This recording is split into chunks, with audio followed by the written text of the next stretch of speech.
Serdecznie zapraszam do odcinka 25 playlisty Polska Bryza pod tytułem Potop, część 3. W poprzednim 24 odcinku opowiedziałem o królach zasiadających na tronie polskim przed Zygmuntem III Wazą. W tym odcinku opowiem o Zygmuncie III Wazie i przyczynach wojny polsko-szwedzkiej z 1600 roku. Po 5 latach rządów na tronie polskim Zygmunta III Wazy zmarł jego ojciec, król szwedzki Jan III Waza, i formalnie Zygmunt został również władcą Szwecji. Jednakże istniał poważny problem, gdyż Rzeczypospolita Obojga Narodów była krajem katolickim, podczas gdy w Szwecji większość stanowili protestanci z kościoła luterańskiego. Sytuacja analogiczna do Litwy, w której główną religią było prawosławie, kiedy na tron Polski zasiadał Władysław Jagiełło w 1386 roku.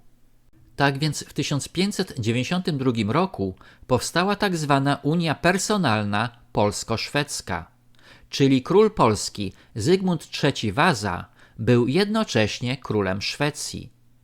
Jednakże, aby odebrać szwedzką koronę, Zygmunt musiał pod przysięgą zagwarantować prawa dla luteranów i jednocześnie wyrzec się prób katolicyzacji Królestwa Trzech Koron.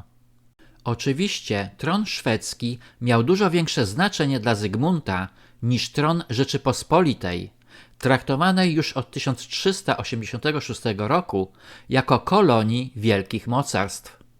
Poza tym do tronu szwedzkiego ostrzył zęby stryj Zygmunta, książę Karol Sudermański. Dlatego Zygmunt rozważał nawet oddanie tronu Polski Niemcowi, arcyksięciu Ernestowi Habsburgowi. 3 sierpnia 1593 roku Zygmunt uzyskał zgodę od uległego polskiego Sejmu i udał się do Szwecji po odbiór drugiej korony.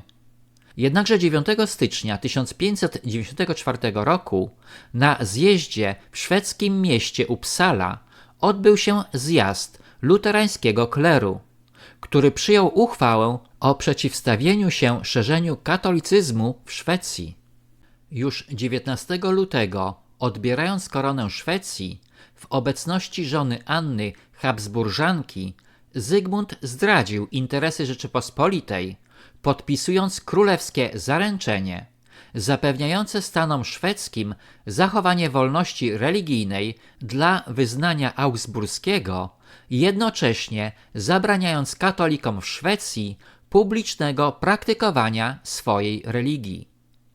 Zaowocowało to bójkami pomiędzy szwedzkimi luteranami a polską świtą króla Zygmunta.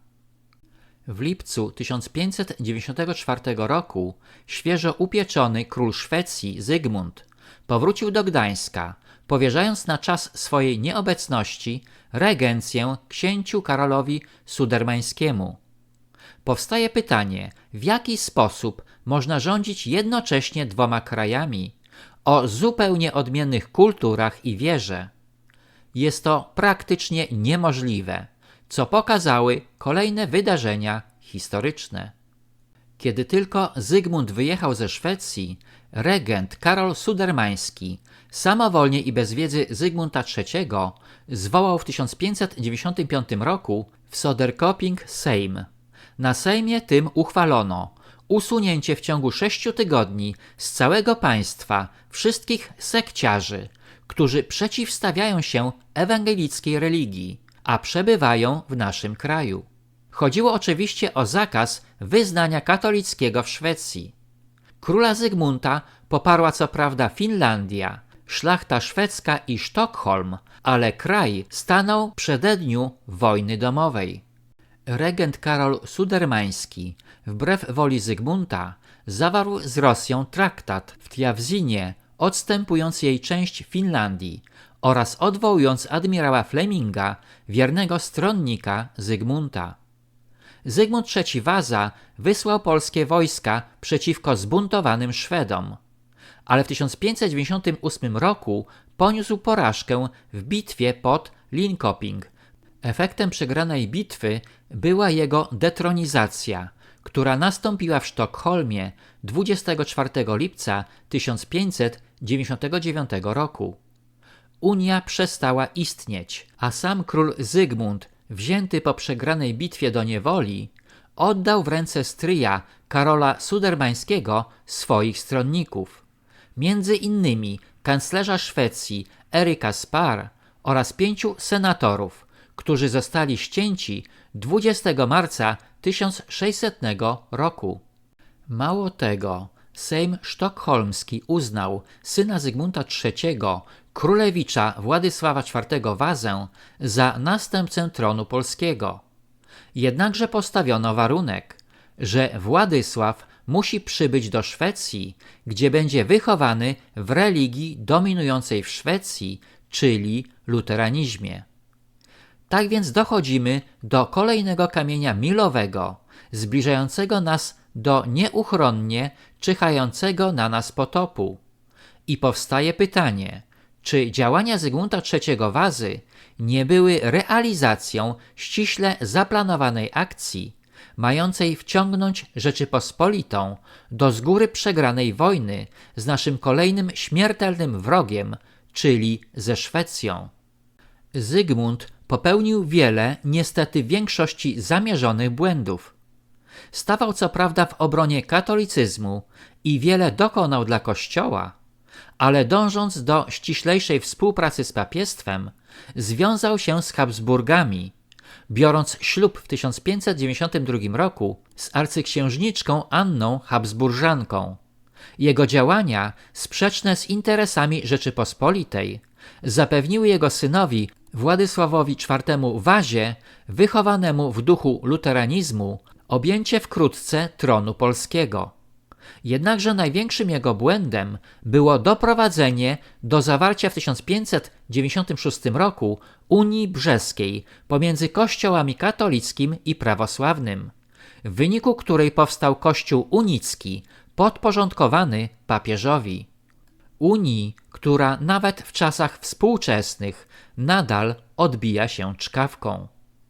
Jego polityka zagraniczna jako króla polskiego to pasmo wojen ze Szwecją, z których pierwsza wybuchła już w 1600 roku. Wojna ta trwała aż do 1611 roku i u jej podstaw były spory o inflanty dotyczące podziału ziem dawnego zakonu krzyżackiego. W swoim Pacta Conventa Zygmunt obiecał przekazać Rzeczypospolitej Estonię. W maju 1595 roku Rosja zawarła traktat ze Szwecją, zrzekając się na jej rzecz Estonii i Narwy, czyli nadarzyła się sposobność spełnienia królewskiej obietnicy. Jednakże Zygmunt, będąc królem Szwecji, wcale nie zamierzał dotrzymać obietnicy złożonej Polakom. Kiedy jednak Sejm Polski w 1597 roku upomniał się o Estonię, Zygmunt w maju 1598 roku wyruszył z Warszawy do Gdańska, gdzie czekała na niego flota złożona z 85 statków. W wojsku Zygmunta oprócz Polaków były zaciężne wojska niemieckie i węgierskie. Kiedy w lipcu 1598 roku pertraktujący w imieniu króla z Karolem Sudermańskim Samuel Gotthard Łaski przybył z wieścią o braku ugody, król Zygmunt podjął decyzję wyruszenia do Szwecji. Flota z królem Zygmuntem wypłynęła z Helu 5 sierpnia 1598 roku i po 4 dniach dotarła do Kalmaru, który poddał się Zygmuntowi. Pomimo początkowych sukcesów, Zygmunt przegrał bitwę pod Linköping i 30 października powrócił do Gdańska. Oficjalnie nigdy nie zrzekł się swoich tytułów, czyli króla Szwedów, Gotów i Wenedów.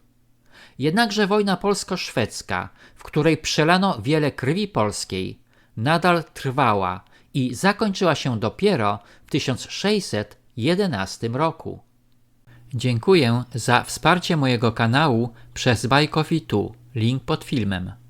Na tym zakończę odcinek 25, w którym opowiedziałem o przyczynach wybuchu pełnoskalowej wojny ze Szwedami w 1600 roku. Serdecznie zapraszam do odcinka 26 zatytułowanego Potop, część 4.